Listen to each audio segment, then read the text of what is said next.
All right, so our last talk about momentum is going to deal with conservation of momentum in explosives, okay? And momentum conservation in explosion. So if we have a bowling ball, and we put a lit firecracker into it, right? It will explode, maybe, right? Don't do this at home. We're just going to say it is. The total momentum is zero when we start, so that means the total momentum after the explosion will also be zero. So the object will break into many fragments. But if we add up the momentums of all these fragments from the bowling ball, it will equal zero if we make right positive, up positive, down negative, and left negative, okay? So that's what we're talking about. So total momentum will stay zero in an explosion. So here we go. We made a cannon at home, and it's like a potato gun on wheels is what this would be. And let's say we look before, nothing's happening, so no momentum. But after we explode, mass times velocity of the ball going this way would be positive, right? But if we add the mass times velocity of this going backward, it will be equal to zero, because this plus this will equal zero, so our momentum stays zero. So this would be a negative velocity, but it will have its mass. So the idea is the heavier, right, we can make this,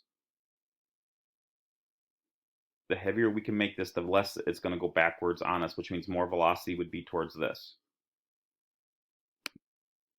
So here we have two carts. And again, they're attached, but they have a spring mechanism between them that will force them to fall apart. Initially, no momentum. And then after they kick off, since their masses are the same, this momentum is 20 units to the right of momentum. It's 20 to the left. So it's positive 20 minus 20, which gives us a total of zero. Again, momentum is conserved. And you can see a lot of different examples here and how the velocities relate. Before the explosion, the same, but if their masses are the same, their velocities will be the same, just going in different directions. Here we got twice as much mass. After they explode, this one will have twice as much speed, just going this way as this one. But negative 40 times 0.5 is a negative 20. 20 times 1 is positive 20. They'll be the same, just different directions. Here we got one that's 2 kilograms times this. Now, if this one's 2 and this one's 0.5, this one's going to be 4 times. Okay, 4 times. So if they explode out, this speed will be 4 times that. Here are their masses. This one's twice the mass of this, which means its velocity for this one will be twice as much. But in the end, momentum zero, final momentum zero. So let's do some examples. We have a 56.2 gram tennis ball in this cannon that's 1.27 kilograms. The cannon's at rest and ignited. Immediately after the impulse of the explosion, we measure the cannon goes backwards 6.1 centimeters in this much time. We want to find the post-explosion speed of the cannon and of the tennis ball.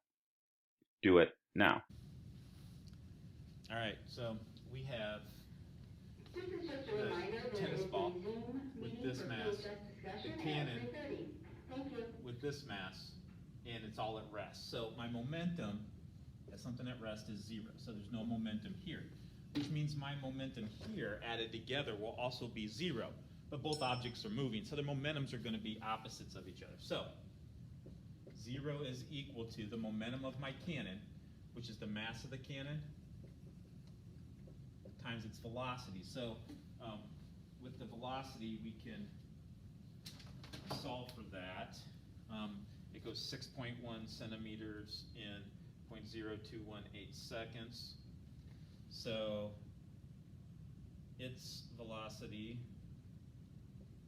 is 279.8 centimeters per second. Now that's going this way, so it's going to be negative. Then we're going to add to that the momentum of the ball, which is 0.0562 times whatever its velocity is. All right, so we're going to solve for v. So first step is I bring this over to here, so I subtract 0.0562 times v from each side.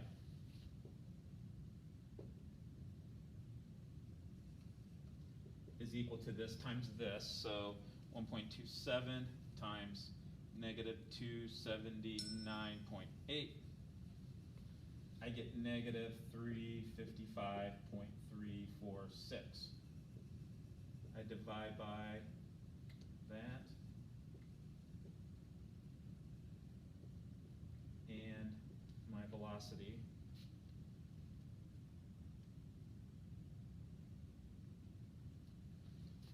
is 6,300 centimeters per second. So the ball's traveling out at 6,300 centimeters per second. It's positive, which means it's traveling that way. Cannon kicks back or recoils. That's why that velocity is negative. We got a 62.1 kilogram male ice skater facing a 42.8 female ice skater. They're at rest on the ice. They push off of each other and move in opposite directions. The female skater moves backwards with a speed of 3.11 meters per second. What is the male's post-impulse speed? Do it now. All right, so another typical problem. We have two ice skaters, one male, one female, different masses. The male weighs more or has more mass. They're going to push off each other, and female and male are going to go in opposite directions. We know the speed of the female. We're going to determine the speed of the male, okay? So first step again, they're at rest. They're still, which means they have no velocity. And if you have no velocity, you have no momentum. So initial momentum is 0. Now to find final momentum, I look at the male, and the male's mass is 62.1 times his velocity, which we don't know, so we're solving for, plus the mass of the female, 42.8, times her velocity, which is 3.11. And since it's going that way, it'll be positive. So again, we're solving for V, so I'm going to bring this over. Negative 62.1 V is equal to 42.8 times 3.11, 133.108. I divide both sides by negative 62.1.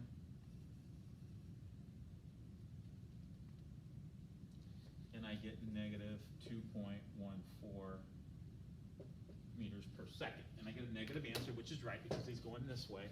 And you can see by they push off, female has less mass, has a greater velocity when it goes back, as opposed to the male with more mass will have a slower velocity. And then a 1.5 kilogram cannon is mounted on top of a 2 kilogram cart and loaded with a 52.7 gram ball. The cannon, cart, and ball are moving forward with a speed of 1.27 meters per second. The cannon is ignited and launches a 52.7 gram ball forward with a speed of 75 meters per second. What is the post-explosion velocity of the cannon and the cart? Do it now. All right, so we got a cannon on a cart with the cannonball. So we got 3 different masses here, all traveling at this velocity. So we're going to make it say it's traveling right. So we're going to make right positive. So first thing we want to do is to find the momentum here. Is we want to add up 1.5 plus 2.0 plus the mass of the cannonball, 0.0527, and then multiply it by 1.27. And that will be my initial momentum. Now my final momentum is going to be a combination of the momentum of the ball plus the momentum of the cart. So the momentum of the cart is the mass of the cannon, 1.5, plus the mass of the cart, 2.0, multiplied by its velocity, which is what we're solving for. We're going to add to that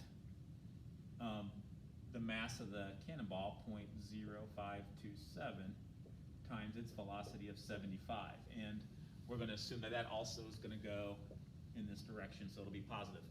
And our goal is to find V, okay? So let's kind of clean this up a little bit.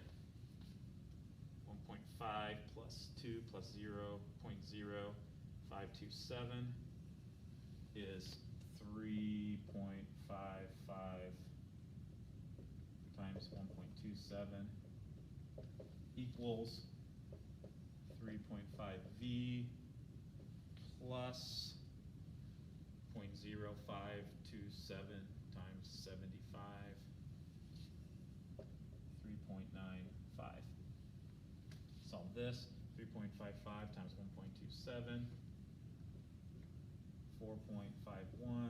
equals 3.5 v plus 3.95. Subtract 3.95 from each side. So 4.51 minus 3.95, which is 0.56. 3.5v divided by 3.5 gives me a v of 0.16 meters per second.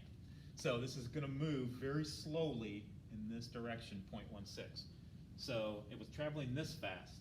Once it launches the cannon, the recoil is still fought by its momentum, and it will still be traveling in this direction, but very slow.